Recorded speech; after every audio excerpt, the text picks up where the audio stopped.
धर्म प्रेमी सज्जनों, माताओं तथा बहनों,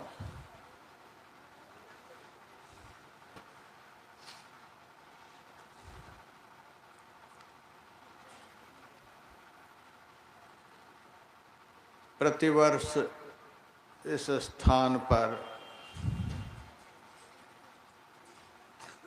बहुत सालों से इस तरह का कार्यक्रम होते चला आ रहा था, लेकिन बीच में कोरोना महामारी के कारण कई साल तक यह कार्यक्रम बंद रहा। ईश्वर परमात्मा की असीम कृपा से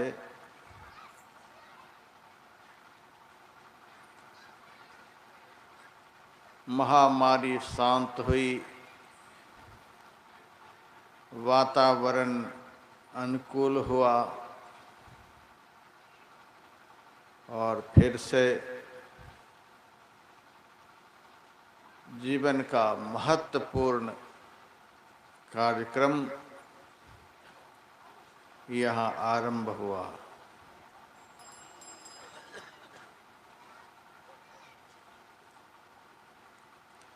समाज में इस तरह के कार्यक्रम की बड़ी आवश्यकता है।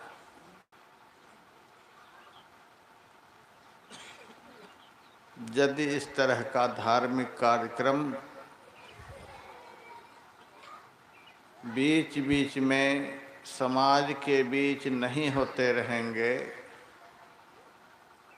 तो आदमी आदमी नहीं रह जाएंगे, जानवर से बदतर हो जाएंगे।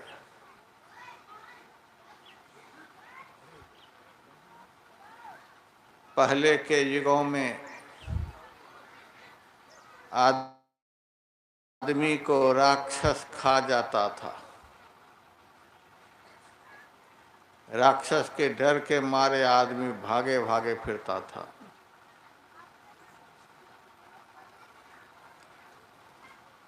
अब राक्षस तो दिखलाई देता नहीं है। जंगल में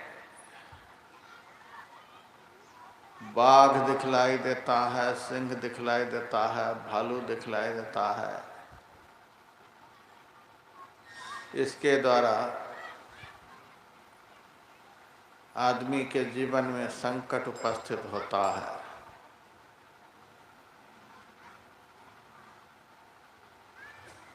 अब तो आदमी से आदमी को डर है।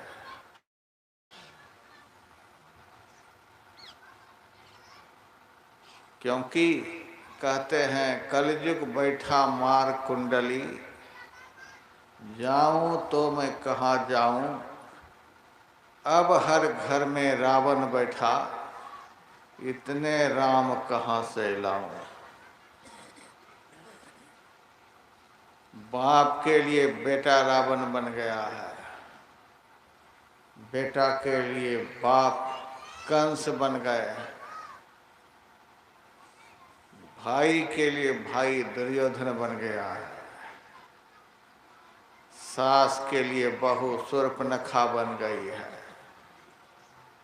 बहू के लिए सास मंथरा बन गई है। ऐसा वातावरण आज देखने को मिल रहा है। इसी आदमी में कुछ ऐसे भी आदमी अब हमारे देश में हो गए हैं जो हम लोगों को आदमी नहीं समझते हैं।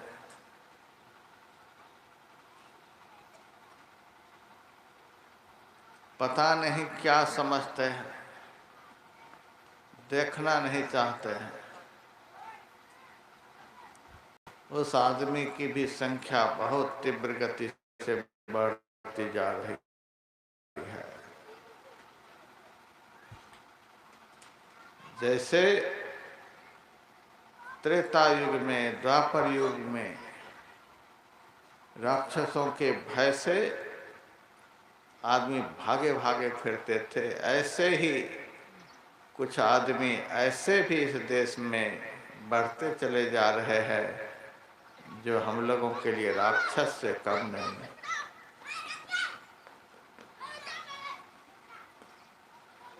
सत्ता और पैसा के लालच में हम ही लोगों में से कुछ लोग ऐसे हैं जो ऐसे राक्षसों के मनोबल को बढ़ाते हैं। इसलिए समाज में धार्मिक आंदोलन की बड़ी आवश्यकता है। समाज में धार्मिक कार्यक्रमों की बड़ी आवश्यकता है। ऐसे समाज को बढ़ाने की बड़ी आवश्यकता है। ऐसे संगठनों को मजबूत करने की बड़ी आवश्यकता है। ऐसे समाज का विस्तार देश में बहुत आवश्यक है।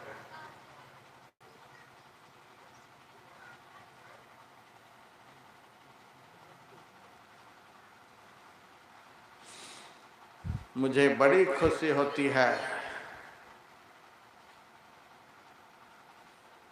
जब समाज में इस तरह का कार्यक्रम होता है। वर्षों से आप लोग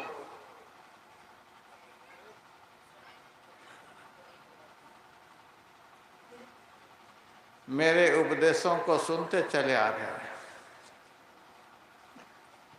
मैंने आज तक किसी को झूठ बोलने के लिए नहीं सिखलाया। मैंने आज तक किसी को चोरी करने के लिए नहीं सिखलाया।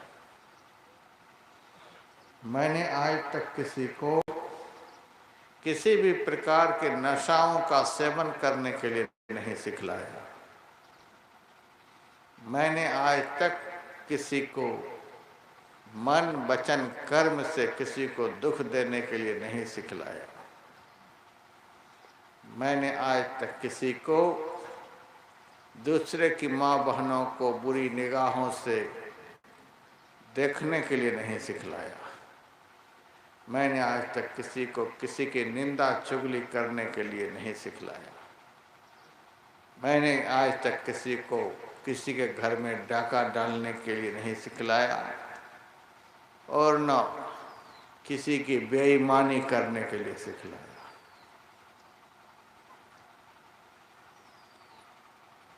जिस कार्यक्रम में ये सब दुष्कृत्य करने के लिए नहीं सिखलाए जाते हैं, मेरी समझ से वे ही दुनिया के सबसे बड़े महत्वपूर्ण और आध्यात्मिक कार्यक्रम कहलाते हैं। इस तरह की शिक्षा, इस तरह का ज्ञान आप लोगों को किसी भी तीर्थ में नहीं मिलेगा। आप जाइए किसी भी तीर्थ में, जैसे जाइएगा वैसे ही वापस आइएगा। वहाँ कोई शिक्षा नहीं मिल सकती है। हाँ, आप पूजा पाठ करेंगे, यदि दो चार पंडे रास्ते में टकरा गए तो जेब के पैसे ऐंठ लेंगे, दिमाग ठंडा हो जाएगा और आराम से घर आ जाएंगे। इसके अलावा कुछ नहीं मिलेगा। किसी भी मंदिर में जाएंगे, देवता भी कम भिखमंगा अब नहीं हो गए। जेब भी हल्के करने में देवता लोग भी लगे रहते हैं। जो भी जेब में गर्मी होगी वो देवता खींच लेंगे। कुछ तो चढ़ाना ही पड़ेगा।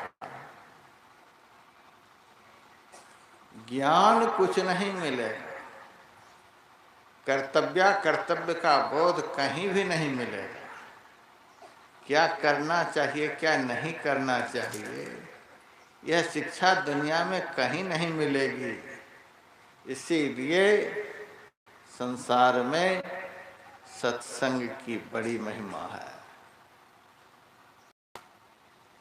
यही दुनिया का सबसे बड़ा तीर्थ है, यही दुनिया का सबसे बड़ा मंदिर है, जहाँ जाकर आदमी पवित्र हो जाता है, जहाँ जाकर आदमी निर्मल हो जाता है, शुद्ध हो जाता है।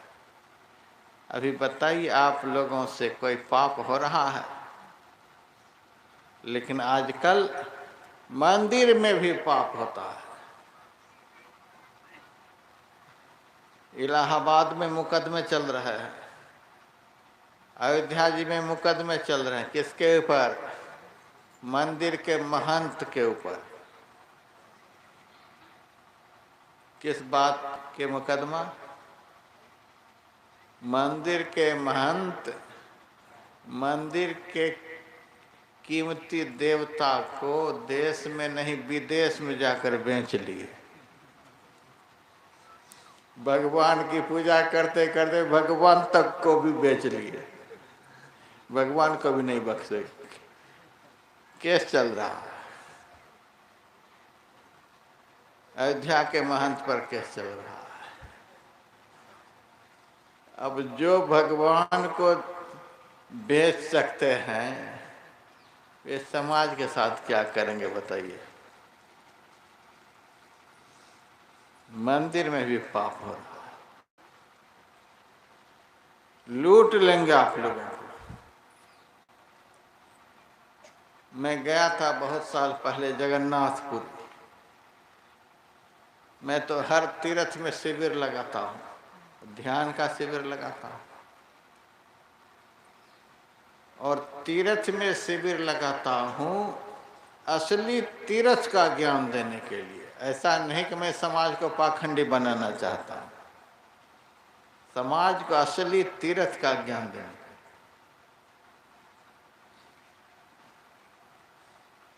2022 में मैंने जनकपुर में शिविर लगाया, इधर से भी कुछ लोग गए हुए थे।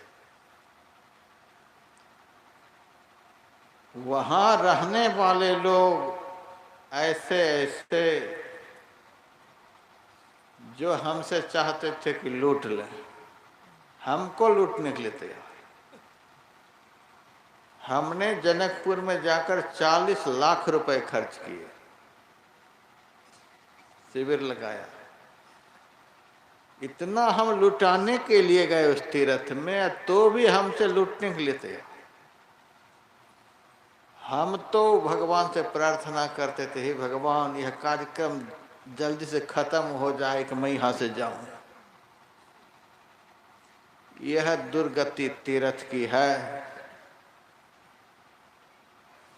जगन्नाथपुरी में गया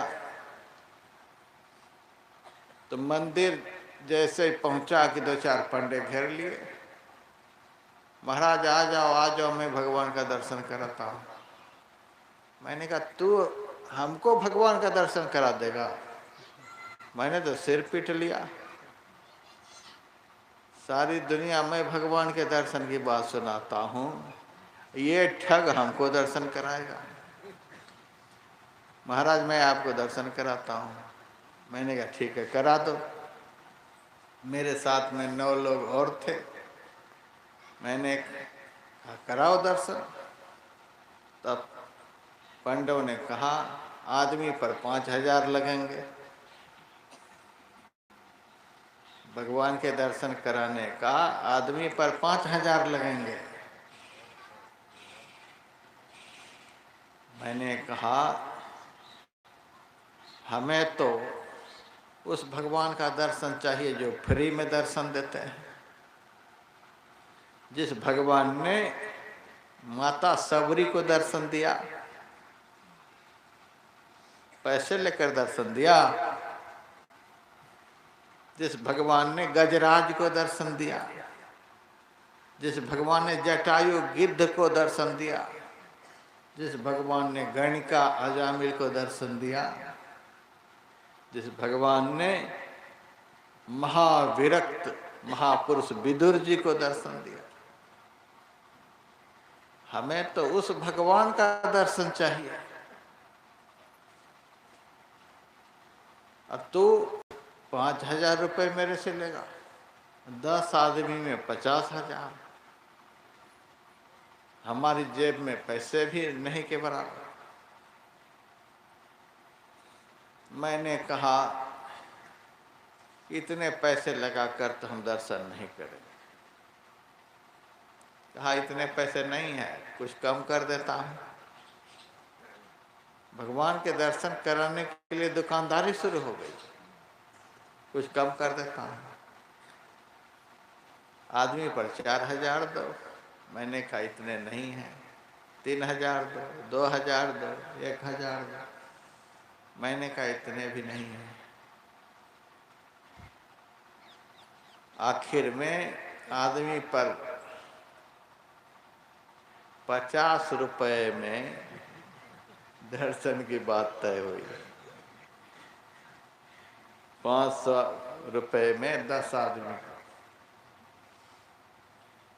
मैंने कहा कराओ दर्शन, लेकिन बिना दर्शन कराए पैसा नहीं दूंगा, हम भी कम नहीं हैं। संयोग से हमारे परिचय का एक आदमी वहां मिल गया जो वहीं का था। मेरे को पहचान लिया, महाराज आप यहाँ हैं? हाँ यहाँ हैं, दर्शन के लिए आए हैं। और 500 में इन्होंने ठेका ले रखा है। उन्होंने कहा महाराज इनके चक्कर में क्या है, भगवान तो वही है, देख नहीं रहे, मंदिर में तो वही भगवान। तो मैंने देख लिया और बस चलने लगा। तब पंडा हाथ पकड़ लिया, बिना पैसा दिए कैसे जा रहे हैं। मैंने कहा तुम्हारे दर्शन कराने पर तो मैंने दर्शन किया नहीं, इन्होंने बताया और मैंने देख लिया। अब उनसे लड़ाई शुरू हो गई, तूने क्यों दिखला दिया, हम दिखलाते। अब देख लो मंदिर में ये हो रहा है। बड़े बड़े मंदिर, माने हुए मंदिर के पुजारी पंडे बड़े बड़े होटल बना रखे हैं तीर्थ में। उस होटल में ऐसा कोई कर्म नहीं जो नहीं होता है। मंदिर की यह हालत है, तीर्थ की यह हालत है। कहाँ आप जाएंगे। इसीलिए संत तुलसीदास जी महाराज ने रामायण में लिखा, मुद मंगल में संत समाजू, जो जग जंगम तीर्थ राजू। राम भगत जहाँ सुरसरी धारा, सरसई ब्रह्म विचार प्रचार। विधि निषेध में कलिमल हरणी, करम कथा रविनंदिनी वर्णी। सुनी समझही जन मुदित मन मज्जही, अति अनुराग लहि चारि फल अछत तनु, साधु समाज प्रियाग। संतों का समाज आनंद और कल्याणमय है। जो चलता फिरता तीर्थराज है। एक तीर्थराज तो प्रयागराज है, जो आपके पास नहीं आएगा, आपको जाना पड़ेगा। लेकिन तुलसीदास जी महाराज से किस भक्तों ने पूछा होगा, महाराज कोई ऐसा भी तीर्थराज प्रयाग है जो स्वयं चलकर आता है? जिस प्रयागराज में जाना नहीं पड़ता, जो प्रयागराज खुद चल करके आता है।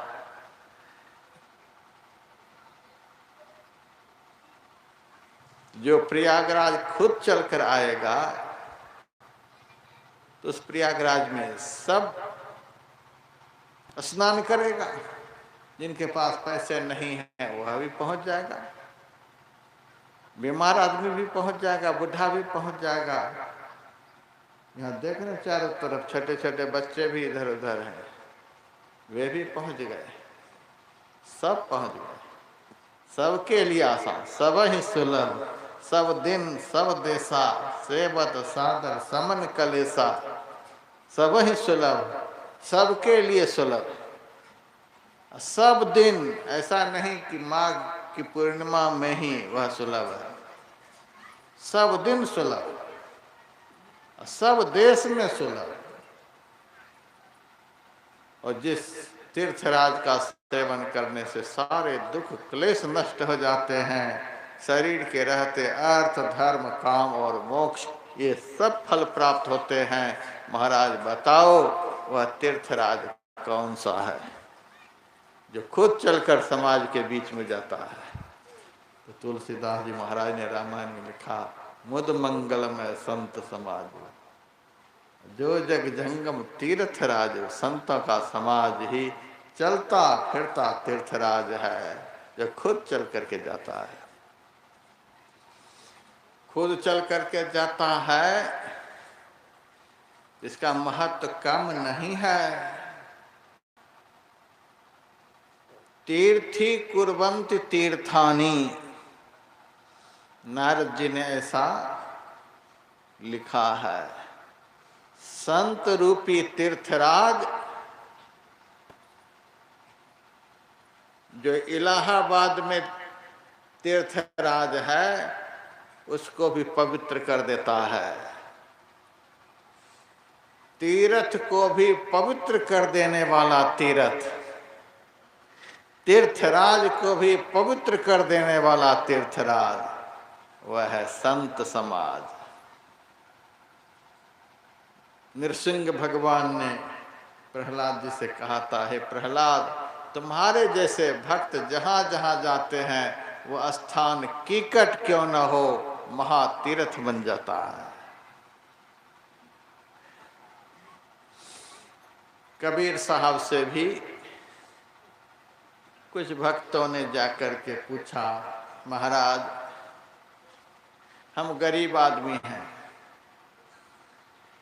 प्रयागराज नहीं जा सकते, अयोध्या वृंदावन नहीं जा सकते, क्योंकि बहुत दूर में है, बहुत पैसे लगते हैं, वहाँ भी कुछ खर्च करना पड़ता है। गरीब हैं, शरीर से दुर्बल हैं, अनेकों रोग से घिरे हुए हैं, वृद्धावस्था आ गई है, नहीं जा सकते। महाराज कोई ऐसा तीर्थ है जहाँ जाने में कुछ खर्च नहीं हो? कुछ खर्च नहीं, कोई भी चला जाए, किसी भी दिन चला जाए। कबीर साहब ने कहा, माया मेरी अर्ध शरीरी, सो भक्तन की दासी। कबीर साहब भगवान की बात सुना रहे हैं। भगवान एक दिन नारद जी से कहा था, नारद साध से अंतर नाही, जो कोई साध से अंतर राखे, सो नर नर के जाही। हे नारद, मेरे में और संत में कोई भेद नहीं है, कोई अंतर नहीं है। जो जन साध में अंतर माने, सो नर नर के जाही। संत में, साधु में और भगवान में जो भेद मानता है, अंतर मानता है, वो सीधे नरक में जाता है। ऐसी महिमा भगवान अपने मुंह से संत के विषय में गाई है। माया मेरी अर्ध शरीरी, भगवान कहते हैं लक्ष्मी जो है हमारी अर्धांगिनी है, अर्ध शरीरी। हमारे आधा शरीर पर लक्ष्मी का अधिकार है। माया मेरी अर्ध शरीरी, सो भक्तन की दासी। वह माया जो हमारी अर्धांगिनी है, हमारे पलंग पर आधा हिस्सा उसी का है, वह माया, वह लक्ष्मी भक्त के चरण की दासी है, सो भक्तन की दासी। 68 तीर्थ संत के चरणन, कोटि गया और काशी। संपूर्ण भारतवर्ष में बहुत तीर्थ हैं। उन तीर्थों में 68 तीर्थ बड़े महत्वपूर्ण हैं।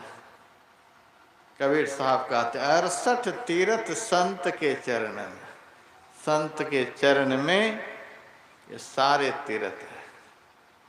कोटि गया और काशी, करोड़ों गया जी से बढ़कर और करोड़ों काशी से बढ़कर संत के चरण होते हैं। कई एक बार मैं गया जी में गया,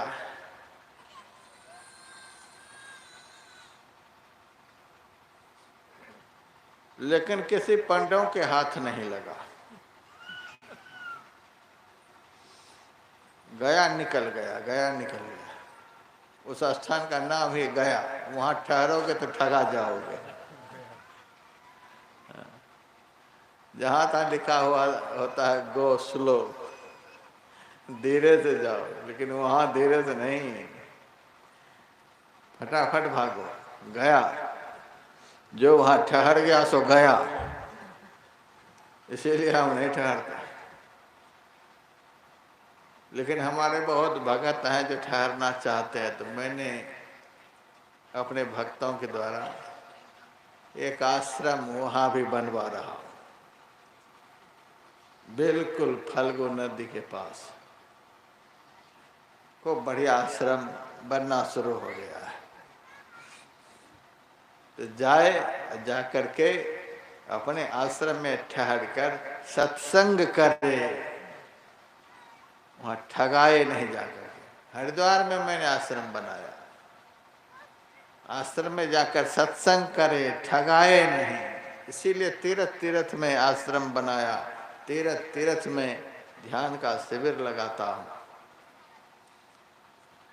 संभव है 2023 का ध्यान शिविर ऋषिकेश में न हो जाए, तैयारी चल रही है। और ऋषिकेश में नहीं होगा तो बनारस में हो जाएगा। दो में से एक जगह होना है 2023 में। फिर तो महाकुंभ इलाहाबाद का आ ही रहा है, वहां भी होगा। ठगाए नहीं।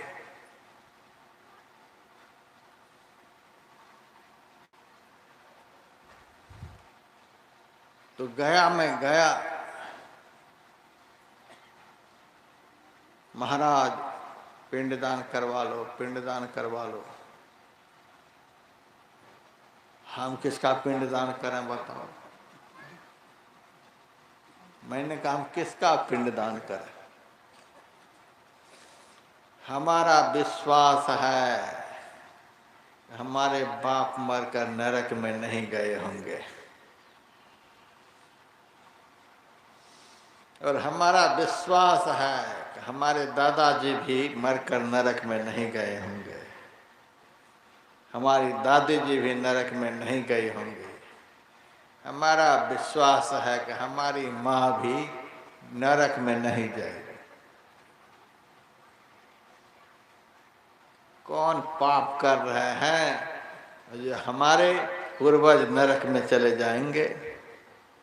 सो कुल धन्य उमा सुनु, जगत पूज्य सुपुनीत, श्री रघुवीर परायण जहि नर उपज विनीत। वह कुल धन्य है, संसार भर में पूजे जाने के योग्य है, जिस कुल में, जिस वंश में भगवान के भक्त का जन्म होता है। सतगुरु महाराज की जय। आप लोग यहाँ बैठे हुए हैं,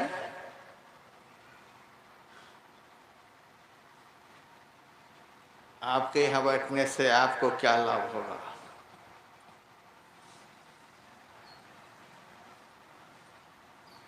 आपको मुफ्त में आनंद मिलेगा। आनंद मिल रहा है कि नहीं मिल रहा है? हम तो नहीं देख रहे कोई बड़े तकलीफ में बैठे हैं, सब आनंद में, चेहरे से पता चल रहा है। इतना आनंद घर में मिलता होगा? यहाँ आनंद सबको मिल रहा है और यहीं बैठने से लोगों का कल्याण भी होगा और आपका कल्याण तो होगा ही, आपको तो आनंद मिल ही रहा है। जो आपके पूर्वज शरीर छोड़कर चले गए हैं, आपके पिताजी, आपके दादाजी और भी जितने आपके कुल में चले गए, जिनको आपने देखा भी नहीं है, यहाँ बैठने से उनका भी कल्याण। बैठे तो आप हैं, आपका तो कल्याण होगा ही, यहाँ बैठने से आपके पूर्वजों का भी कल्याण। मोदंत पितरो, नारद जी ने लिखा है, यहाँ बैठने से बैठने वाले के पितर आनंदित होते हैं। आप जो सोचते हैं थोड़ा सा अच्छा चढ़ा देंगे, थोड़ा सा तेल चढ़ा देंगे, थोड़ा सा गंगा जल उड़ेल देंगे तो पितर तृप्त हो जाएंगे, कभी नहीं। जीवन काल में तो माँ बाप को पानी पूछने के लिए तैयार नहीं, आदर से रोटी पूछने के लिए तैयार नहीं, आदर से चरण छूने के लिए तैयार नहीं, आदर से बिस्तर लगाने के लिए तैयार नहीं। मरने के बाद आप पानी डालेंगे और वह पानी आपके बाप के पास पहुंच जाएगा, किसी जन्म में नहीं पहुंचेगा। जिन्होंने जीते जी माँ के मुंह में पानी नहीं दिया, बाप के मुंह में पानी नहीं दिया, उस निकृष्ट पुत्र के जल से कभी पितर तृप्त नहीं हो सकते। जिस पुत्र ने जीवित माता पिता के मुंह में आदर से रोटी नहीं दिए, भोजन नहीं दिए, उस निकृष्ट पुत्र के दिए हुए पिंड से किसी भी पितरों को तुष्टि नहीं मिल सकती है, भूख नहीं बुझ सकती है। जिस निकृष्ट पुत्र ने माता पिता का, अपने सृष्ट जनों का जीते जी सम्मान नहीं किया, आदर नहीं किया, सेवा नहीं की, मरने के बाद उनके श्राद्ध कर्म से उनके पितर संतुष्ट नहीं हो सकते हैं। हम लोग मरने पर की बात नहीं करते हैं।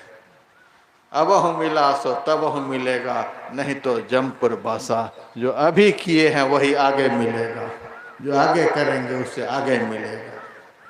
अभी कुछ नहीं किया, मरने के बाद सब कुछ कर रहे हैं। महाराज पिंडदान कर लो, हमारा विश्वास है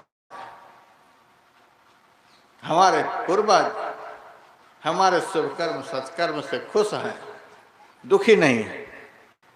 मोदंत पितरो, यहाँ जो आप लोग बैठे हुए हैं, आपके सारे पितर आज आनंदित हो रहे हैं आपके यहाँ बैठने से।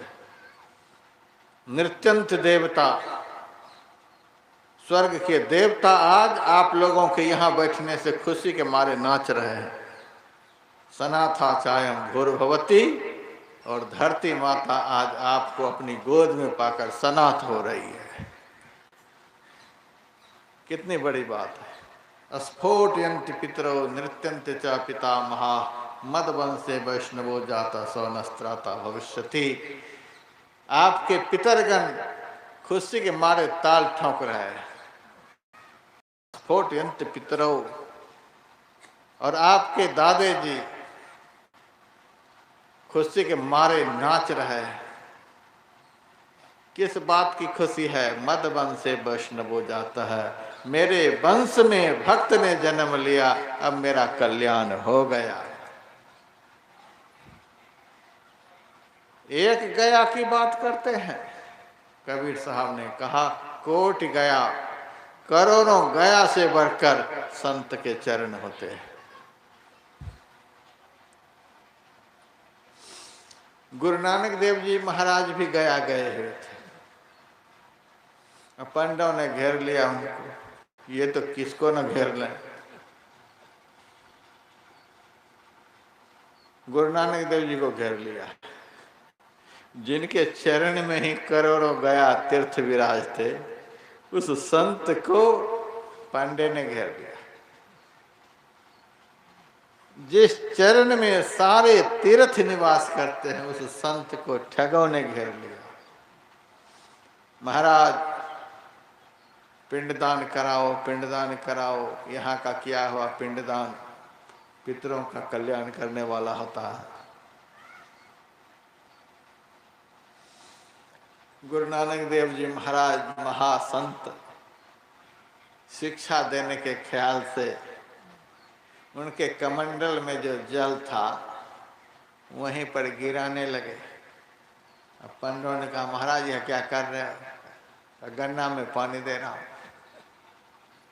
यहाँ गन्ना कहाँ है? कहा यहाँ नहीं है, पंजाब में गन्ना है। पंजाब में गन्ना है, पानी यहाँ दे रहे हो? तब कहाँ से पानी दें? पानी तो दे ही रहे हैं, एक कमंडल पानी दे रहा है। एक कमंडल पानी वहाँ पंजाब में गन्ना खेत में कैसे पहुँच जाएगा?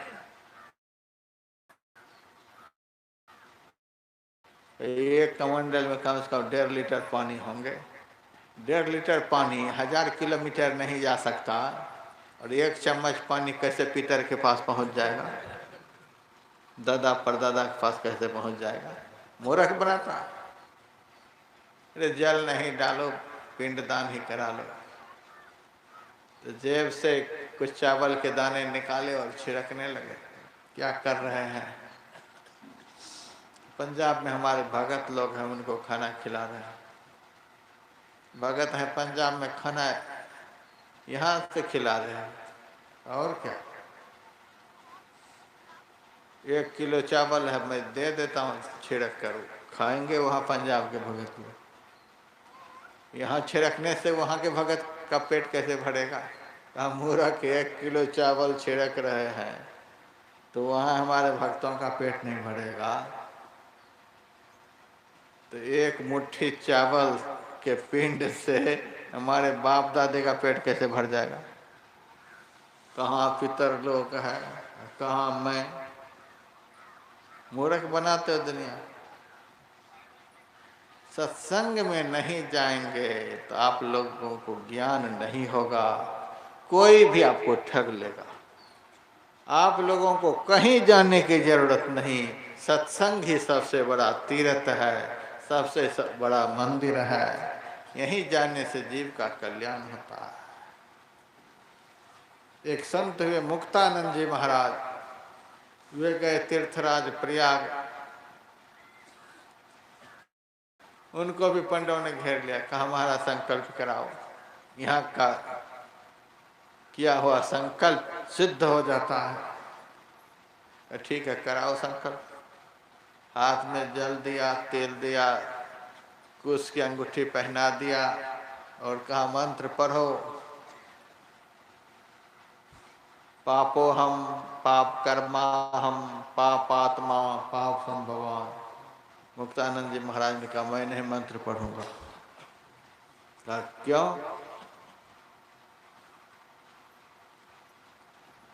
कहा दिन रात तीर्थ में रहकर पाप करता है तू, मंत्र मैं पढ़ूं पापो हम पाप कर्मा हम। पाप करता है तू और मंत्र पढ़ूं मैं? तू पढ़िया मंत्र।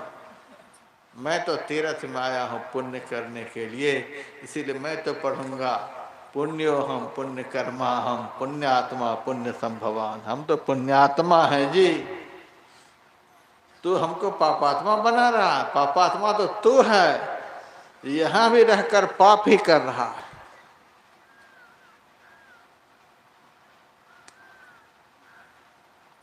संत के चरण में सारे तीर्थ विराजते हैं। 68 तीर्थ संत के चरण कोटि गया। संत के चरण में गए, संत के चरण में जो गया उसका सब पाप चला गया, उनका सारा विकार चला गया। अभी किसी से कोई पाप हो रहा है? आप लोग सत्संग में आ गए हैं, यहाँ से जाने के बाद तो वही धंधा चलेगा, पहले भी चलता ही होगा, लेकिन जब तक यहाँ बैठे हैं तब तक किसी से कोई पाप हो रहा है? यहाँ बैठते सबका पाप गया, ये असली गया है। करोड़ों गया से बढ़कर यह गया है, जहां जाते ही सबका पाप चला जाता है। कोट गया और काशी, काशी में जाने से, मरने से कहते हैं मुक्ति मिल जाती है। बहुत लोग मरने के लिए काशी जाते हैं, जाना चाहिए, जिंदा में कुछ करने के लिए जाना चाहिए, तो मरने के लिए जाते हैं काशी में। कबीर ऐसे कहने वाले, उन्होंने कह दिया, लोका मति का भोरा रे, अरे अल्प बुद्धि के लोगों, जो काशी तन तजे कबीरा, राम ही कौन निहोरा रे। काशी में शरीर छोड़ने से यदि राम मिल जाते, मुक्ति मिल जाती, तो भगवान के भजन करने की क्या जरूरत। अभी आप लोगों ने पाठ में सुना, रामचंद्र के भजन बिनु जो चह पद निर्वाण। परमात्मा के भजन के बिना जो मोक्ष चाहता है, वह चाहने वाला कैसा है, पशु बिन पूंछ विषाण, बिना सींग पूंछ का वह पशु है। संत लिखते हैं रामायण में, रामचंद्र के भजन बिनु जो चह पद निर्वाण। और आदमी सारे जीवन पाप करता है और मरने के समय काशी चला जाता है कि वहां मरने से वैकुंठ मिल जाएगा। इस धोखे में कोई मत रहना। जस काशी तस मगहा ओसर, हृदय राम जो होई। यदि आपके हृदय में भगवान विराजते हैं, यदि आप भगवान का भजन करते करते आपने भगवान को अपने हृदय में देख लिया, हृदय में भगवान का दर्शन कर लिया, तो जस काशी तस मगहा उसर। आपके लिए जैसा काशी वैसा ही मगह, दोनों बराबर, कोई अंतर नहीं है।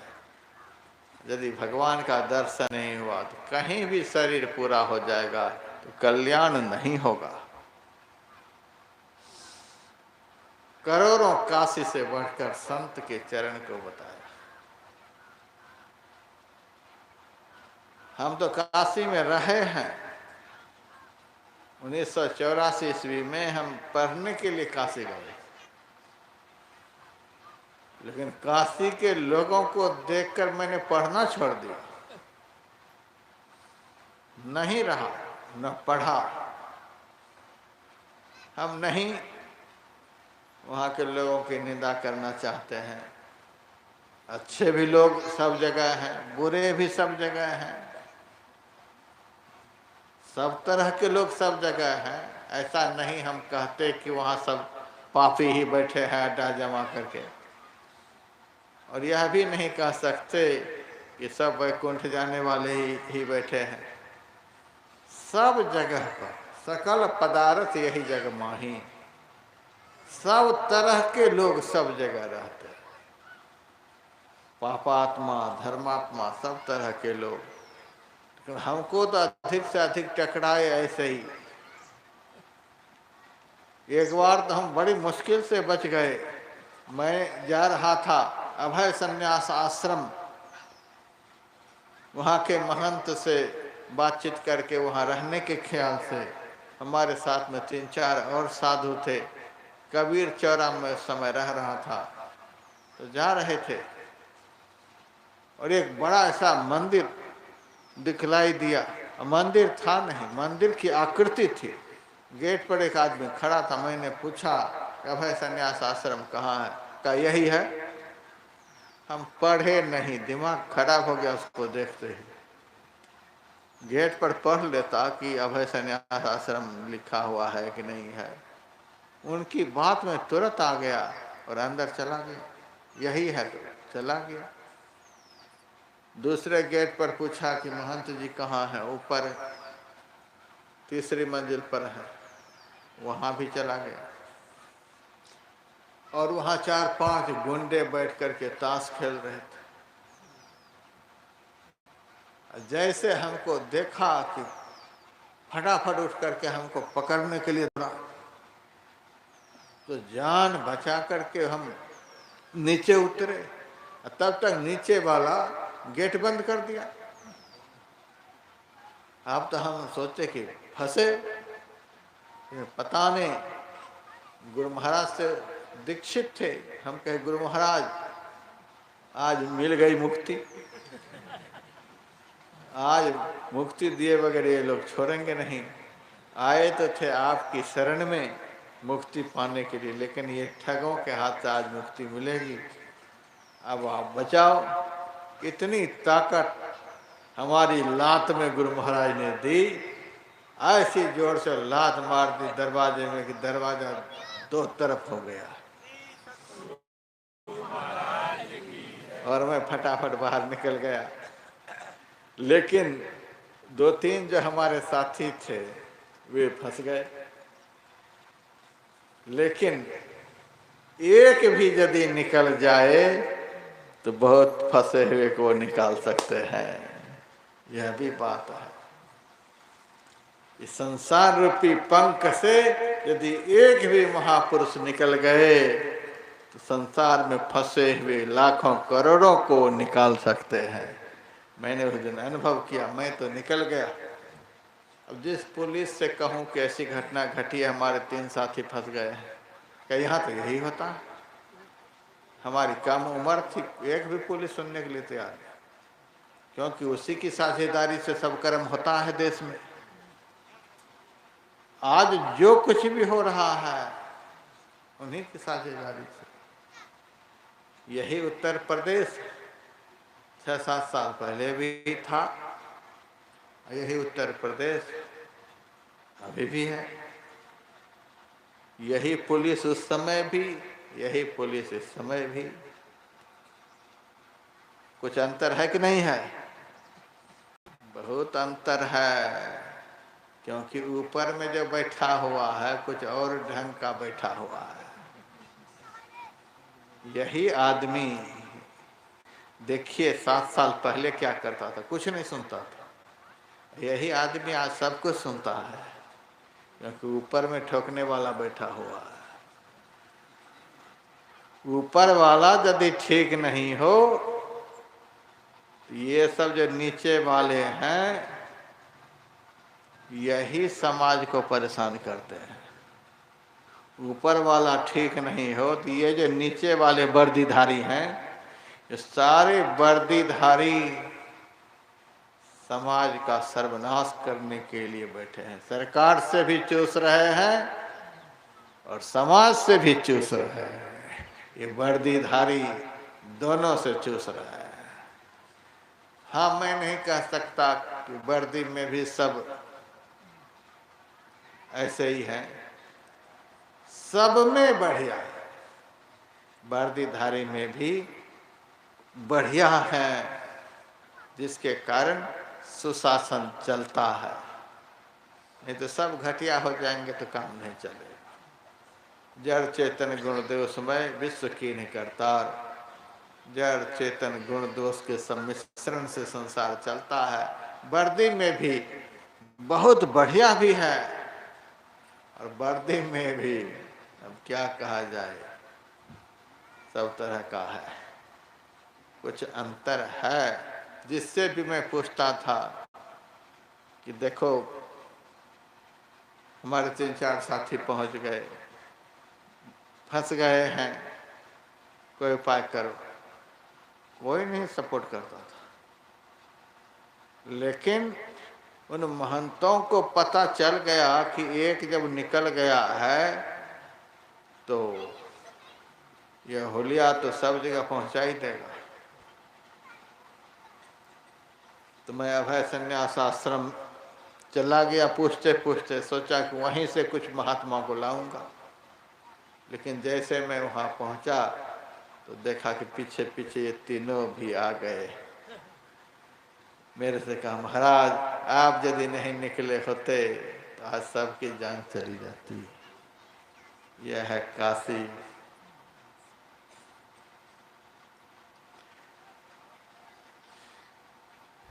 अच्छे भी हैं, बुरे भी हैं। हमारे बहुत भक्त काशी के भी बेंगलोर में हैं, बड़ी सेवा करते हैं। और उन्हीं लोगों की भावना है कि एक बार काशी में भी शिविर लगे। अच्छे भी बहुत हैं, अच्छे हैं तो बहुत अच्छे हैं, घटिया है तो महा घटिया है, जो मुक्ति दिलाने के लिए तैयार बैठे हैं।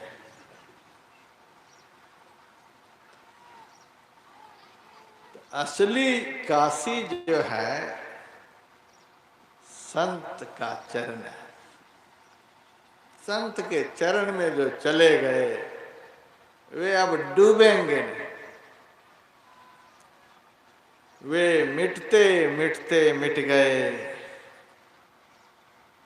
जिसको खुद पर गुमान था, और वे डूबते डूबते भी बच गए जिस पर तू मेहरबान था। संत के चरण का आश्रय जिन्होंने ले लिया वे डूबेंगे नहीं। आचार्य शंकराचार्य ने लिखा, क्षण में सज्जन संगति रेखा, भवती भवारुणव तरने नौका। एक क्षण का सत्संग भवसागर से पार उतारने के लिए नौका के समान है। जो सत्संग में आ गए वे भवसागर की नाव पर बैठ गए। यहाँ पर बैठा हुआ वह डूबेगा नहीं। अभी पाठ में भगवान श्री राम का वचन आप लोगों ने सुना। काकभूषण जी से भगवान कह रहे हैं, ताते हो इन नाश दास कर। हमारे दास का नाश नहीं होता है, हमारे भक्त का नाश नहीं होता है। और भगवान कृष्ण ने भी गीता में कहा, कौन्ते प्रति जानी ही नमे भक्त प्रणस्ति। हे कुंती पुत्र अर्जुन, तू यह निश्चय सत्य जान कि मेरा भक्त कभी नष्ट नहीं होता है, इसका नाश नहीं होगा। शरीर तो सबका छूटेगा, लेकिन शरीर में रहने वाला जो है वह दुर्गति में नहीं जाएगा। जो भगवान का बन गया वह दुर्गति में नहीं जाएगा। और यहाँ बैठ जाना अर्थात यहाँ सत्संग में आकर के बैठ जाना, ये भगवान का बन जाना है। यहाँ बैठते आप भगवान के हो गए। आप 50,000 की बोतल शराब की ले लीजिए, 50,000 आपके लगे, लेकिन उस बोतल को आप छिपा करके निकलेंगे, अटैची में बंद कर लेंगे, झोला में बंद कर लेंगे। ऐसे दिखलाते हुए नहीं आप सड़क पर चलेंगे। 50,000 की बोतल है, चौड़े होकर के चलिए सड़कों पर, नहीं चल पाएंगे, लोग हंसेंगे। इतना बड़ा आदमी शराब पीता है, हंसेंगे। 50,000 की बोतल है तो भी आप चौड़े होकर नहीं चल सकते हैं।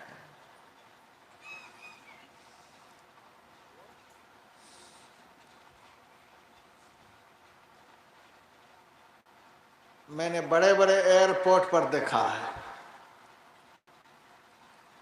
स्मोकिंग रूम,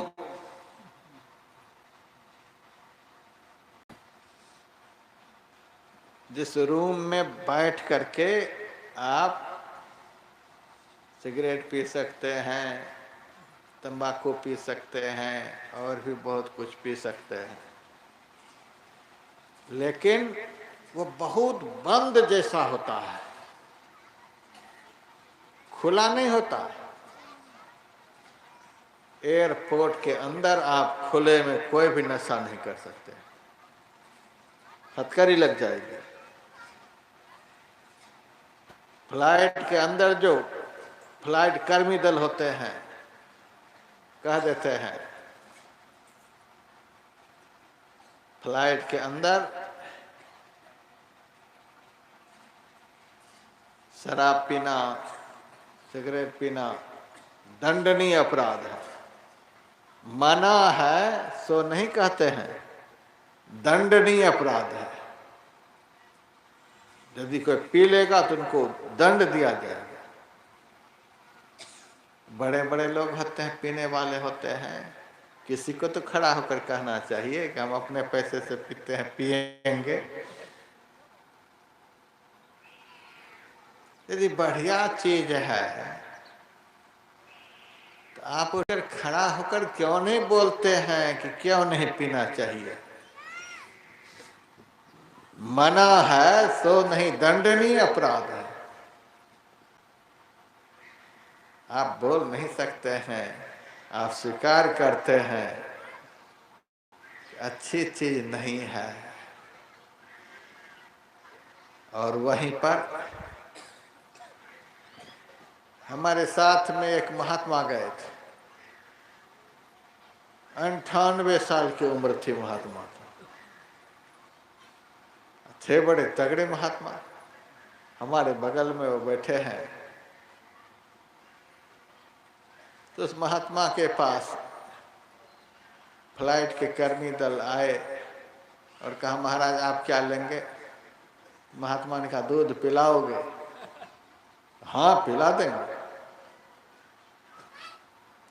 और एक गिलास दूध ला करके दे दिया, और महात्मा भी ऐसे कि पी ही गए। दूध पीने में कोई अपराध नहीं, आराम से ला करके दे दिया, यह नहीं कहा कि नहीं मिलेगा। हम लोगों को भी कभी कभी सामान कुछ नहीं रहता साथ में, तो भूख लग जाती है, तो हम लोग तो कुछ खाते पीते हैं नहीं, अब करें क्या, भूख बहुत लगी है। कभी कभी फ्लाइट बहुत लेट हो जाती है, समय पर पहुंचते नहीं है, तो भोजन का सामान नहीं। तो मेरे से फ्लाइट के कर्मी दल पूछते हैं, महाराज आप कुछ लेंगे? हम पूछते हैं, ड्राई फ्रूट है? हाँ महाराज है। तो सिका हुआ काजू बादाम ये सब निकाल करके देते हैं। पूछता हूँ, अनार का जूस है, मैंगो जूस है? हाँ महाराज, निकाल करके देते हैं। लेकिन शराब के लिए, सिगरेट के लिए दंडनीय अपराध वही बोलते हैं। पाप कर्म आत्मबल को क्षय कर देता है।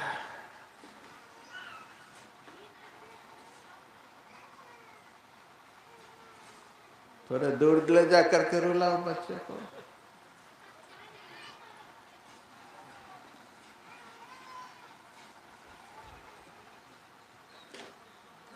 आप चौड़े होकर के पाप नहीं कर सकते। छिप छिप करके, चोर भी छिप छिप करके जाता है। डाकू भी चौड़े होकर के नहीं जाता है डाका डालने के लिए।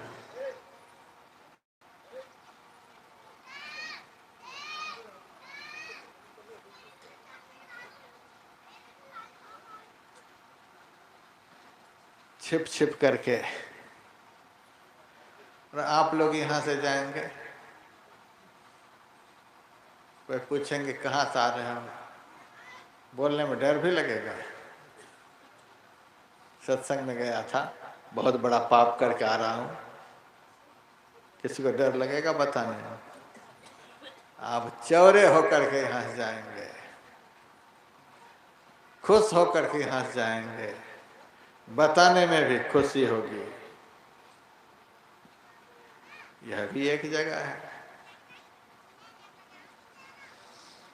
यहाँ बैठकर जाने वाला आत्म बल प्राप्त करके जाता है,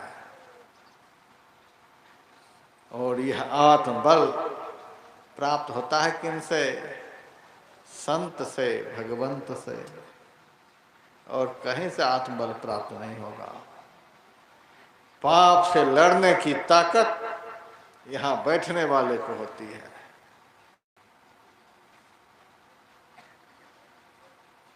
एक बार वैकुंठ में विष्णु भगवान से नारद जी ने पूछा, पूछने वाले महात्मा भी कम नहीं होते, भगवान आप कहाँ रहते हैं बताइए तो, आप कहाँ रहते हैं?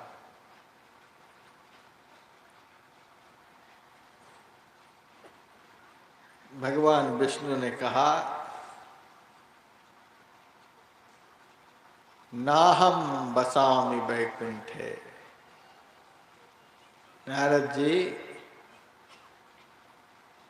देखने में आपको लग रहा है कि मैं वैकुंठ में हूं, लेकिन वैकुंठ में मैं नहीं रहता हूं। नाहम बसामि वैकुंठे योगी नाम हृदयेन च। योगियों के हृदय में भी मैं नहीं रहता। महाराज ने कहा, ना वैकुंठ में रहते हैं, ना योगियों के हृदय में रहते हैं, तो आप रहते कहाँ हैं? तो भगवान ने कहा, मद भक्ता यत्र गायन्ति तत्र तिष्ठामि नारद। हे नारद, जहाँ मेरा भक्त मेरा गुणगान करता है वहीं पर मैं निवास करता हूँ। हम यहाँ किसका गुणगान कर रहे हैं बताइए तो? भगवान का ही तो गुणगान कर रहे हैं। इस गुणगान का महत्व क्या है? दूसरी रतिमम कथा प्रसंगा, राम सबरी से कह रहे हैं, भक्ति का दूसरा अंग है मेरी कथा की चर्चा में प्रेम। भक्ति का पहला अंग, प्रथम भगत संतन कर संगा, संत का संग भक्ति का पहला अंग। मोते अधिक संत कर लेखा, हमसे भी अधिक संत को मानना, यह भक्ति का सातवां अंग। अब समझिए, भगवान कहते हैं मेरा भक्त जहाँ मेरा गुणगान करता है, ये नारद में वहीं पर निवास करता हूँ। यहाँ पर आज भगवान का निवास हो गया। भगवान का निवास यहाँ पर है। भगवान भी यहीं पर है, हम लोग भी यहीं पर हैं। तो आप लोग भगवान के साथ में अभी हैं कि नहीं है? जब भगवान यहाँ है तो आप लोग भगवान के साथ में हैं। एक आदमी ऐसा हो जो विधायक के साथ में रहता हो, आप लोग उनका आदर करेंगे कि नहीं करेंगे? विधायक के साथ में रहने वाले आदमी का आदर करेंगे नहीं? जरूर करेंगे। विधायक का आदमी है, उनके बगल में बैठता है। विधायक नहीं है लेकिन विधायक के बगल में जो बैठता है, उनके पास में जो रहता है, इससे भी उस आदमी का महत्व बढ़ जाता है।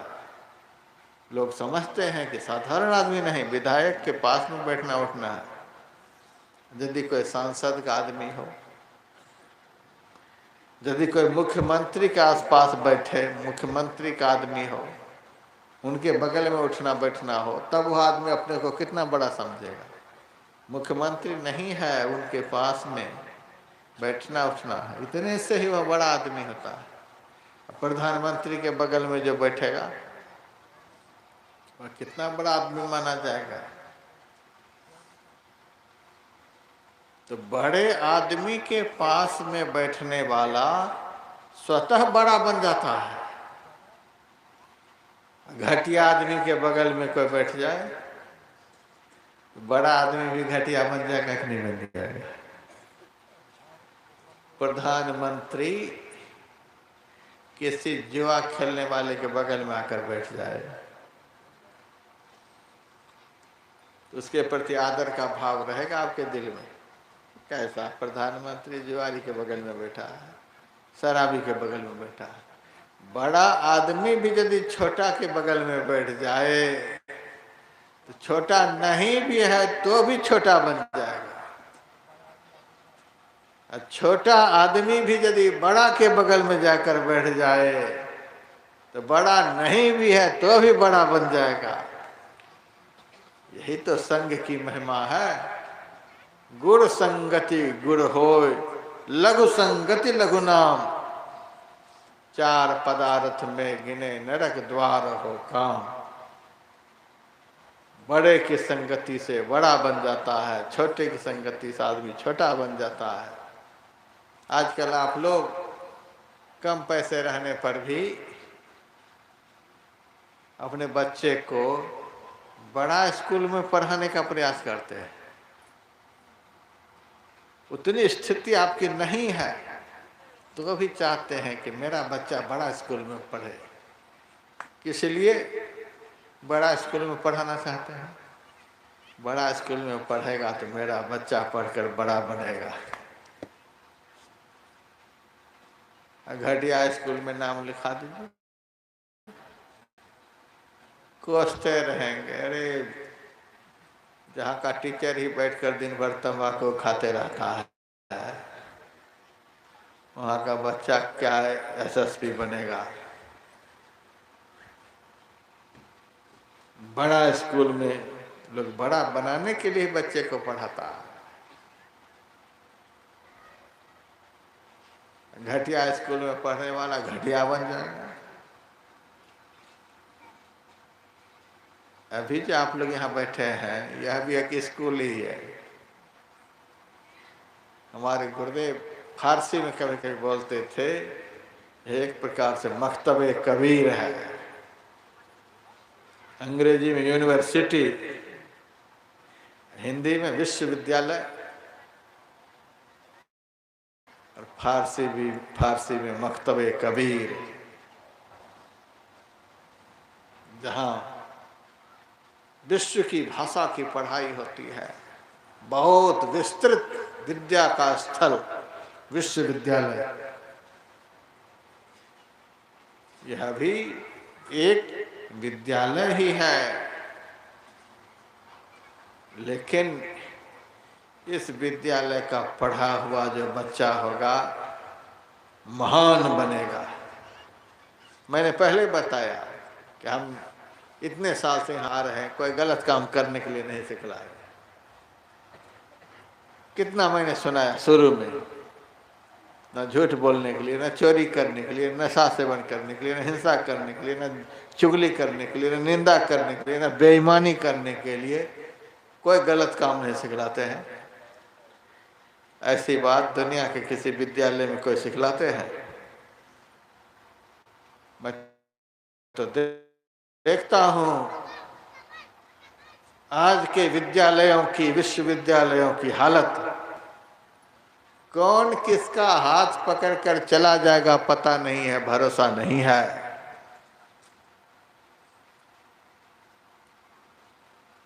न तो घर के आदमी को अपनी बेटी पर भरोसा है कि सही सलामत वापस आ जाएगी, न किसी को अपने बेटे पर भरोसा है कि मेरा बेटा पढ़कर सही सलामत वापस आ जाएगा। कोई भरोसा नहीं है। जाने पर सही सलामत लौटेगा कि नहीं लौटेगा कोई भरोसा नहीं है। न बेटी पर भरोसा, न बेटा पर भरोसा। कौन किनके साथ निकल जाएगा कोई भरोसा नहीं रह गया है दुनिया के विद्यालयों में।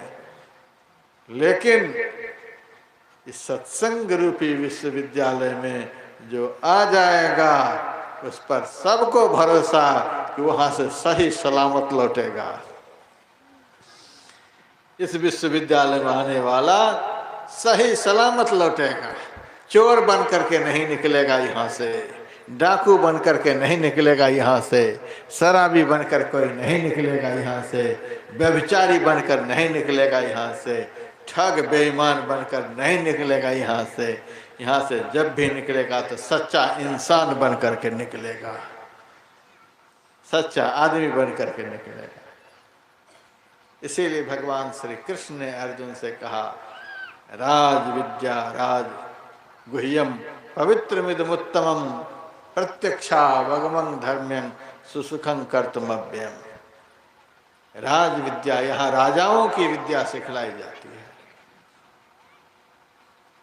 श्रेष्ठ विद्या यहाँ सिखलाई जाती है। राज विद्या, रहस्यमयी विद्या, गुप्त विद्या, बड़ों की विद्या, बड़ा बनाने वाली विद्या। राजगुह्यम, अत्यंत गोपनीय विद्या, जिस विद्या का ज्ञान दुनिया के किसी भी विद्यालयों में नहीं हो सकता, वह विद्या यहाँ से प्राप्त होती है। पवित्र विद्या, पवित्रम, पवित्र विद्या। यहाँ की विद्या को सीखने वाला कभी निकृष्टतम कर्म नहीं कर सकता। इदम उत्तमम, यह उत्तम विद्या है, यह उत्तम विद्या है, यह उत्तम ज्ञान है। यहाँ बैठने वाला निकृष्टतम कर्म कभी भी नहीं करेगा। क्यों?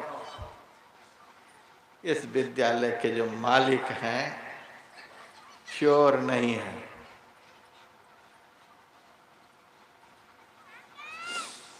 इस विद्यालय के जो मालिक हैं वे बेईमान नहीं है।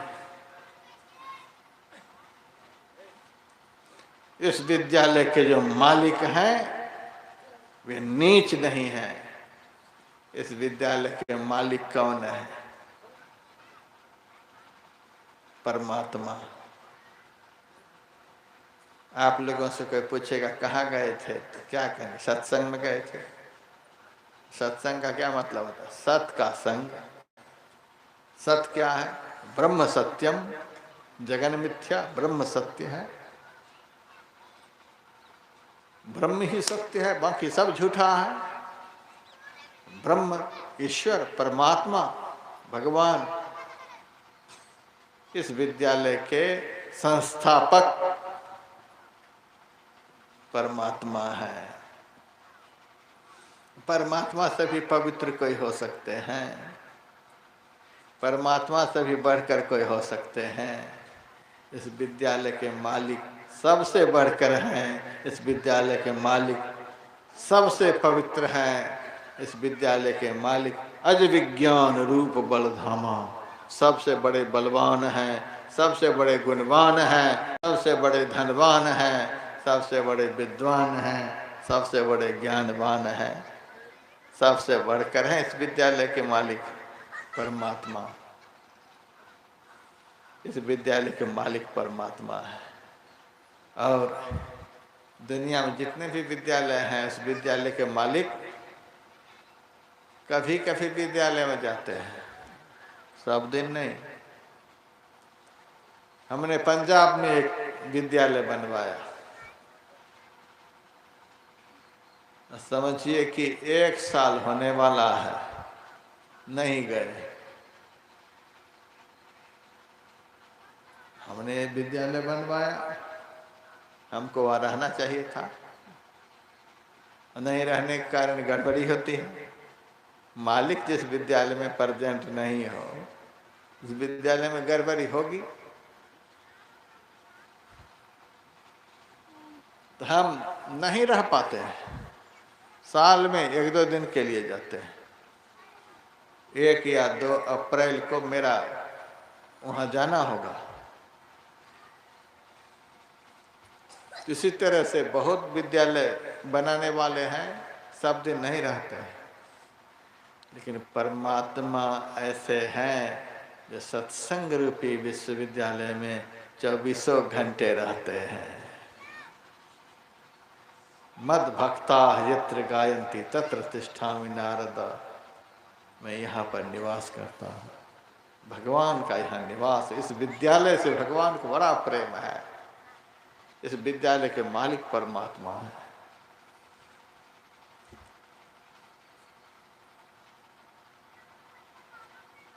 विद्यालय का मालिक जैसा होगा वैसा ही विद्यालय होगा।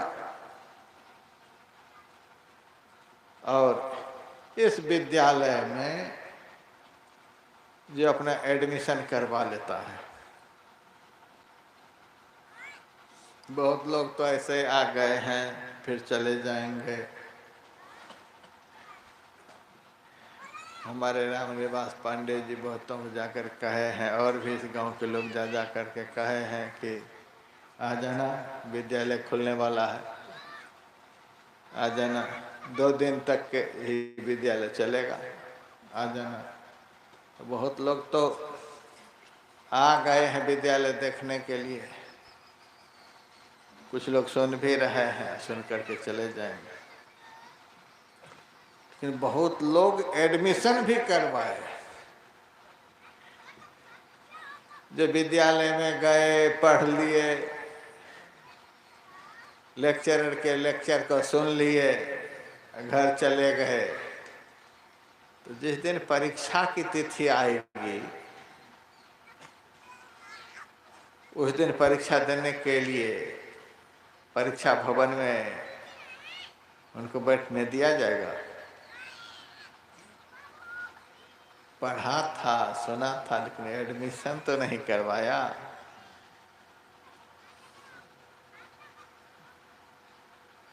तो बिना एडमिशन के वो परीक्षा नहीं दे सकता। अब बिना परीक्षा दिए पास भी नहीं हो सकता, उनके जीवन में रिजल्ट आएगा नहीं। उसी तरह से जो सत्संग में आए, सुन लिए, चले गए, बस इतना ही संबंध सत्संग से रहा। जब एक दिन परीक्षा का दिन आएगा, जब जीवन का अंतिम दिन आएगा, एडमिशन तो करवाए नहीं है, परीक्षा का दिन, यमराज के जब अदालत चढ़ोगे, पूछेगा हाकिम तो क्या तुम कहोगे, उस दिन पापों की अग्नि में जलना पड़ेगा, रे मन मुसाफिर निकलना पड़ेगा। एक शहर में सर्कस दिखाने वाला गया। सर्कस दिखाने वाले के पास बाघ भी होता है, सिंह भी होता है, हिंसक अहिंसक सब तरह का जीव रहता है। सर्कस दिखाने वाला अपने सिपाहियों से कहा, जाओ ट्रक लेकर के शहरों में जितने लवारिस कुत्ते घूमते होंगे पकड़ कर ले आओ, बाघ भालू सब खाएंगे। हाँ, लेकिन ध्यान देना, जिस कुत्ता के गला में फीता लगा होगा, अथवा जो कुत्ता मालिक के साथ घूमता होगा, उसको हाथ मत लगाना। जो ऐसे घूम रहा है उसे लोड करके आ जाओ। चला गया। अब सिपाही जितने इधर उधर गलियों में घूमने वाले थे पकड़ पकड़ कर ट्रक में लोड कर लिया। जब चलने लगा तो उन कुत्तों ने कहा, तुम लोग मेरे साथ इतनी बेरहमी क्यों कर रहे हो? कहा, क्या बेरहमी हुई? कहा, कुछ को पकड़ रहे हो, कुछ को पकड़ नहीं रहे हो। कहा, मालिक का ऐसा ही आदेश है। यह कैसा आदेश हुआ? क्या आदेश दिया है? जिस कुत्ता के गला में फीता होगा, जो कुत्ता मालिक के साथ होगा, उसको हाथ मत लगाना, बाकी जो लावारिस होंगे उसे भर लेना। क्या इसका मतलब हुआ? मतलब यही हुआ, तुम लावारिस हो, तुम किसी के नहीं हो, किसी के नहीं, गुरु के, न पीर के, रंगी राम फकीर के। न राम कृष्ण का भरोसा है, न राम के हुए, न कृष्ण के हुए, न शिव जी के हुए, न काली दुर्गा के हुए। जो किसी के नहीं हुए तो ये तो जमदूत के ही होंगे। जो मानव चोला पा करके भगवान के नहीं हुए, रामचंद्र के भजन बिनो जो चाह पद निर्वाण। जो किसी के नहीं हुए वो पता नहीं किसके किसके होंगे। अंत काल में पता चलेगा जब परीक्षा का दिन आएगा, जब मौत का दिन आएगा, तुझे याद हो के न याद हो, उस दिन पता चल जाएगा। जिसके गला में फीता लगा हुआ है उसका कोई मालिक है, जो साथ में घूम रहा है उनके लिए क्या कहना है? सिक्कर लगा हुआ है, घूम रहा है, वह है किसी का। इसका मतलब जो धर्म के रास्ते पर चलते तो हैं, लेकिन धर्म को कबूल करने के लिए तैयार नहीं है। संत की शरण में जाते तो है, लेकिन संत को संत के रूप में कबूल करने के लिए तैयार नहीं है। फीता लगवाना क्या है? संत से भजन करने का रास्ता सीख लो, भजन भेद ले लो, दीक्षा ले लो संत से। संत जब दीक्षा देते हैं, समझो कि फीता लगा दिए, अब जमदूत उसे पकड़ेगा नहीं। संत फीता लगा देते, इसका मतलब क्या हुआ? वे भगवान का बना देते हैं। अब आए दिन से यह आदमी भगवान का बन गया। गला में जो फीता लगा दिया, अर्थात मंत्र जो कान में दे दिया, वह भगवान का बना दिया। आज दिन से यह आदमी भगवान का हो गया। जो भगवान का हो गया, उनका दुनिया में कौन क्या बिगाड़ सकता है? जो भगवान का नहीं हो पाया, वह तो किसी का नहीं, उनको तो ट्रक पर लोड करेगा ही। किसी का बन जाओ, यही एडमिशन की बात है। कब तक सुनते रहेंगे? सुना सुना करके कबीर चले गए, नानक चले गए, बुद्ध तुलसी चले गए, हमारे गुरु महाराज भी चले गए, सुनने वाले भी कितने चले गए, लेकिन अमर उसी का जीवन हुआ जो सुनकर भगवान के बन गए, परमात्मा के हो गए। एडमिशन उसी को परीक्षा भवन में घुसने दिया जाएगा। जो परीक्षा देगा उसी को फल प्राप्त होगा। जो संत से सुनकर, उनसे सद्युक्ति प्राप्त कर, उसके बताए रास्ते पर चलकर अपना कल्याण कर लेते हैं, उनको अर्थ, धर्म, काम और मोक्ष रूपी फल प्राप्त हो जाते हैं। यह भगवान का विद्यालय है। इस विद्यालय के मालिक परमात्मा है। जो परमात्मा के हो गए, उनकी तरफ कोई नहीं देख सकता है। कोरोना काल में 3 साल तक सत्संग बंद रहा। कोरोना के डर के मारे सब परेशान। हमको सबसे ज्यादा आनंद आया कोरोना के समय में ही। अब ऐसा वचन मंच पर से नहीं बोलना चाहिए, लेकिन बोले बगैर रहा भी नहीं जाता है। मैं तो दिल से चाहता था 10-20 साल और खींचता तो बहुत बढ़िया होता, बड़े आराम से रहते। और कोरोना काल में जो कभी गीता नहीं पढ़ता था वो गीता पढ़ने लगा, जो रामायण नहीं पढ़ता था वो रामायण पढ़ने लगा, भागवत नहीं पढ़ता था भागवत पढ़ने लगा, जो कभी जीवन में पूजा पाठ नहीं करता था पूजा पाठ करने लगा। कोरोना खत्म हो गया, अब खेतों में गेहूं बोने लगा, गन्ना बोने लगा, नीलगाय को भगाने लगा, बंदरों को भगाने लगा। अब देख लीजिए, 10-20 साल इसको खींचना चाहिए, तब आदमी का दिमाग कुछ पक्का होता, तब भगवान का बनता है। जब मौत सामने दिखता है तभी भजन याद आती है, तभी भगवान याद आते हैं। अब तो सब फ्री हो गए, अब तो गया कोरोना, अब लो मौज।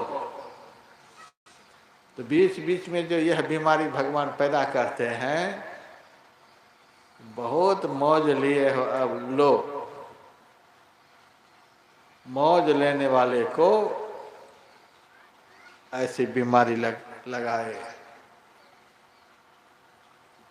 अभी भी कहीं कहीं झटका आ ही रहा है, आते ही रहे तो बढ़िया है, नहीं तो भगवान को भूल जाएंगे आदमी।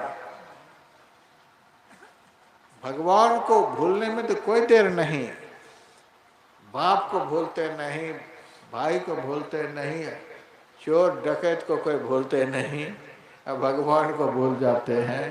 तो ऐसे को कोरोना नहीं पकड़ेगा तो क्या पकड़ेगा। हमको तो बड़ा आनंद आया। कोरोना काल में आश्रम बनाने का सुख कोरोना काल में मिला।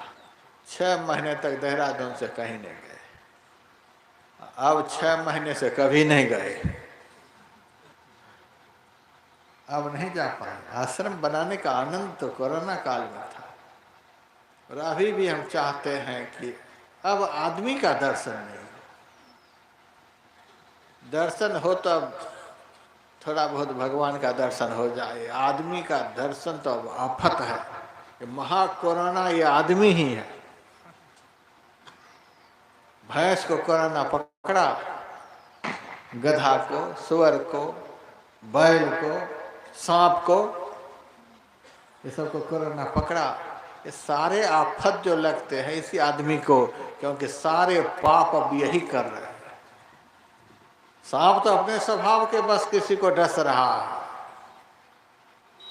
नाग भालू अपने स्वभाव के बस कुछ कर रहा है। गाय भैंस स्वभाव के अनुसार कुछ कर रहे हैं। लेकिन ये आदमी, जिनको भगवान का भजन करना चाहिए, भगवान ने भजन करने के लिए इनको आदमी बनाया। और ये आदमी सारे कर्म कर रहे हैं। कोई कर्म नहीं इनसे बचा हुआ है। तो ऐसे आदमी को तो कुछ भी पकड़ लेगा। कोरोना पकड़ लिया तो क्या होगा। अब देखिए नॉर्मल हो गया है, समय बदल गया। लेकिन हमको कोई डर नहीं। हमको विश्वास है कि पहले भी कोरोना नहीं था और अभी भी नॉर्मल है। तो पहले आदमी मरता था कि नहीं मरता था? जब कोरोना नहीं फैला था तो उस समय आदमी मरता था कि नहीं मरता था? उस समय भी आदमी मरता था। अब मर रहा कि नहीं मर रहा है? अभी भी मर रहा।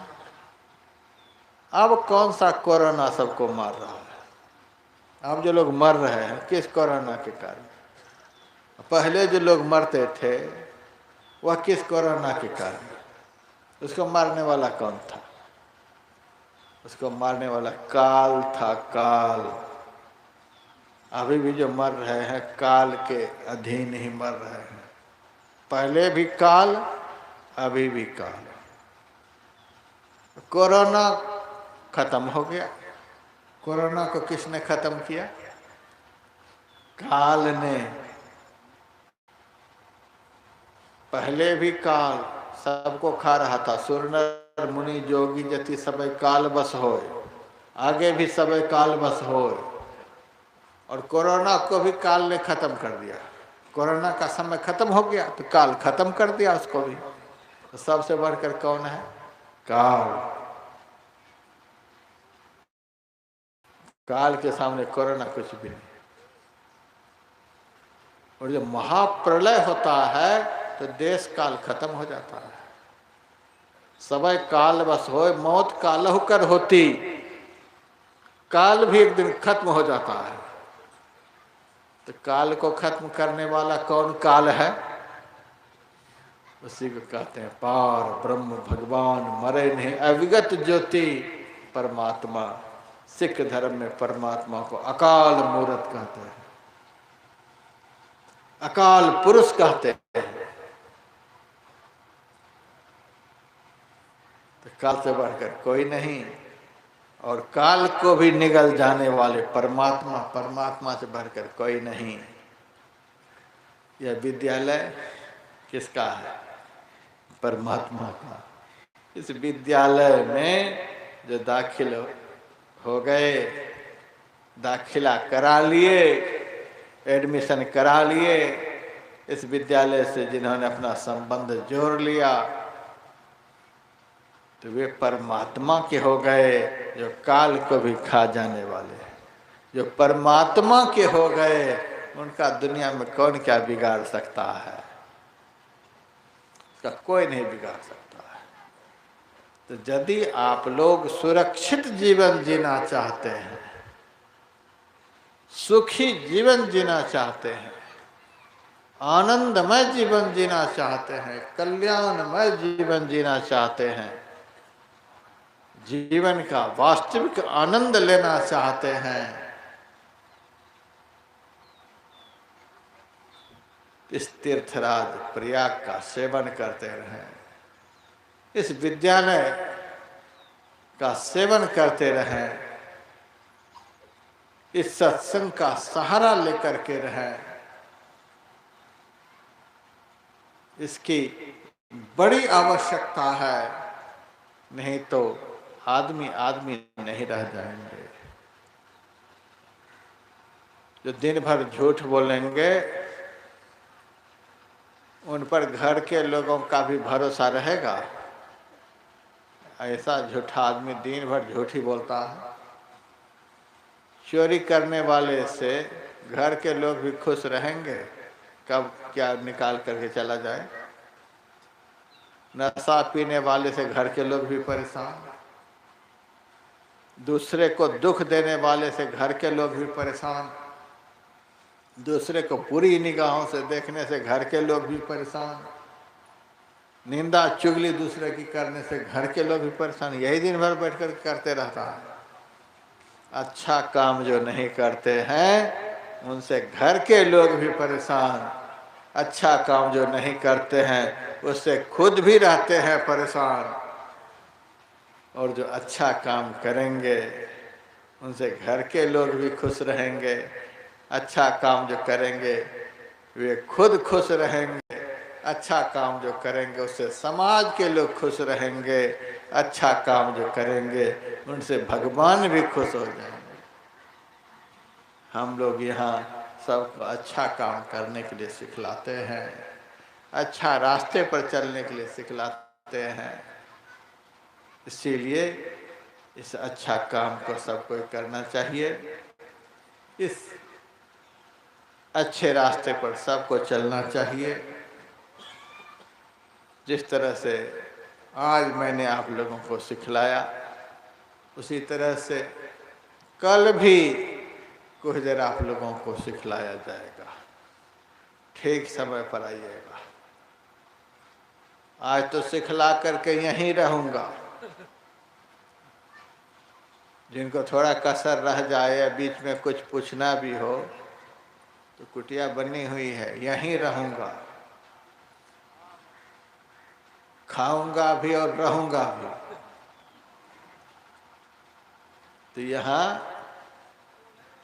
मेरे पास आकर के भी कुछ आध्यात्मिक वार्ता सीख सकते हैं, और जिनको एडमिशन करवाना हो एडमिशन भी करवा सकते हैं। कल दीक्षा का कार्यक्रम होगा, फीता लगवा लीजिए। जो 6 महीने पहले से मांस मछली शराब अंडे वगैरह नहीं खाए हैं उनको कल फीता लगाया जाएगा गले में। फीता लगवा लीजिए, नहीं तो ट्रक पर लोड करने से कोई नहीं बचाएगा, कोई नहीं बचाएगा, न प्रधानमंत्री न राष्ट्रपति, कोई भी दुनिया में काल के गाल में जाने से बचा नहीं सकता है। फीता लगाने से मतलब आप लोगों को परमात्मा के साथ संबंध जोड़ दिया जाएगा। जो परमात्मा का बन जाएगा उसको दुनिया में कोई कुछ बिगाड़ नहीं सकता है। तो कल सुना करके रहूंगा नहीं, आज सुना करके रहूंगा। बहुत तगड़ी टोपी पहन करके आ गए हैं प्रेमपाल जी बधाइयों से, कार्ड भी लेकर के आए हैं। परसों नरसों बधाइयों में 2 दिनों का इसी तरह से विद्यालय खुलेगा। आप लोग आ सकते हैं। एक भगत और आ गए हैं, सामने बैठा है, आगरा से भगत आया है। एक दिन का सत्संग मेरा आगरा में भी होगा 28 जनवरी को। आगरे का ताजमहल, घर बैठे सारा संसार देखो, आ जाना मन करे तो। और उससे पहले 26-27 2 दिन मेरा कार्यक्रम अलीगढ़ में होगा। कोरोना काल में कहीं नहीं कार्यक्रम हो सका था। अब थोड़ा थोड़ा सब जगह जा कर के यह कार्यक्रम सुनाया जाएगा। तो आप लोग आ सकते हैं, सब जगह से आप लोगों को निमंत्रण है। जिनको यहाँ से तृप्ति नहीं हो सके तो आगे आगे आकर के अच्छी तरह से मानव जीवन को संत वचनामृत का पान करके परितृप्त कर लीजिए। यही थोड़ा सा अभी सुनाया। कल दीक्षा का कार्यक्रम होगा। 6 महीने पहले से जैसा मैंने कहा वैसा जीवन जिए हैं, आगे भी जीने का प्रयास करेंगे। 10-11 बजे का समय रहेगा। नहा धो करके एक फूल की माला प्रसाद ला करके आएंगे। उनको बता दिया जाएगा भजन करने का रास्ता। सुनना भी है, करना भी है, करके पाना भी है। केवल सुनकर रह गए तो पूरा काम नहीं हुआ। रोटी दाल खाने से पेट भर जाता है, सुन लिए पेट भर जाएगा। सीखना भी है, रोटी दाल खाने से पेट भरता है, उसके लिए परिश्रम भी करना है, परिश्रम करके पेट को भी भर लेना है। यही हुआ सुनना, फिर सीख करके करना और करके पाना। यह जीवन का शाश्वत आनंद आपको मिलेगा। चलते चलते आप लोगों का मन करे, एक से एक दुर्लभ साहित्य यहाँ पर हरिद्वार से आई हुई है। सारी बात मेरी याद रहे नहीं रहे, सब दिन संतों की बात समाज को ध्यान में रहे, इसके लिए साहित्यिक सेवा है। बहुत तरह की साहित्य यहाँ पर उपलब्ध है। हमारे गुरुदेव का आदि अंत जीवन चरित्र संत में ही लीलामृत, ये कैसे संतत्व को प्राप्त किए हैं वह पुस्तक है। जो भी धर्म प्रेमी हैं यहाँ के अपने घर में रखें। रामायण की शैली में वह पुस्तक है, अपने घर में रखकर उस पुस्तक का नित्य नियम से पाठ करें। संत में ही लीलामृत हमारे गुरुदेव के 108 प्रवचनों का संग्रह एक पुस्तक है, महर्षि में ही अनुभव प्रकाश, वह भी लीजिए। मेरी लिखी हुई भी बहुत सारी पुस्तकें हैं, उसे भी आप लोग ले सकते हैं। गुरुदेव के चित्र भी हैं, उसे भी आप लोग ले सकते हैं। अब 2 आध्यात्मिक आरती होगी, आरती के साथ ही अभी का सत्र समाप्त होगा। प्रसाद लेते हुए आप लोग यहाँ से प्रस्थान करेंगे। ओम शांति शांति।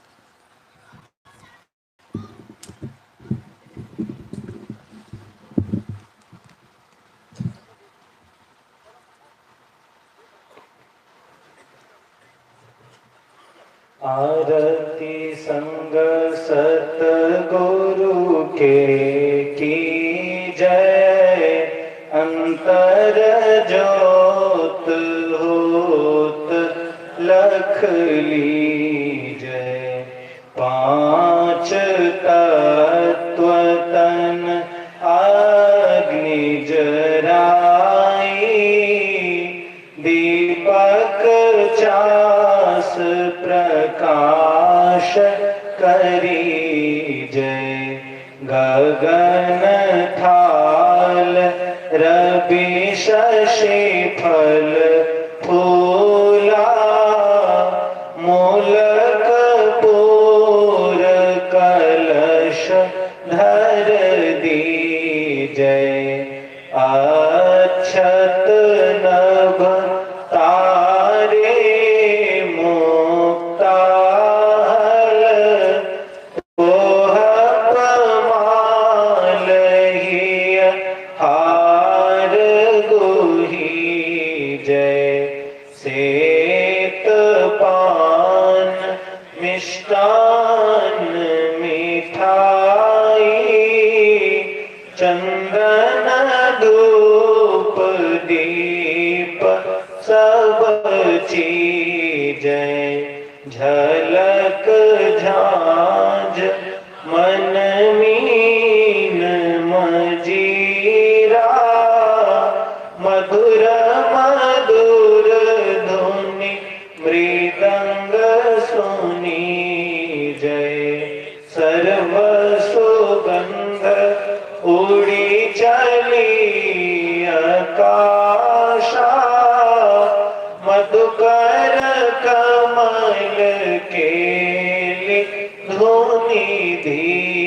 जय।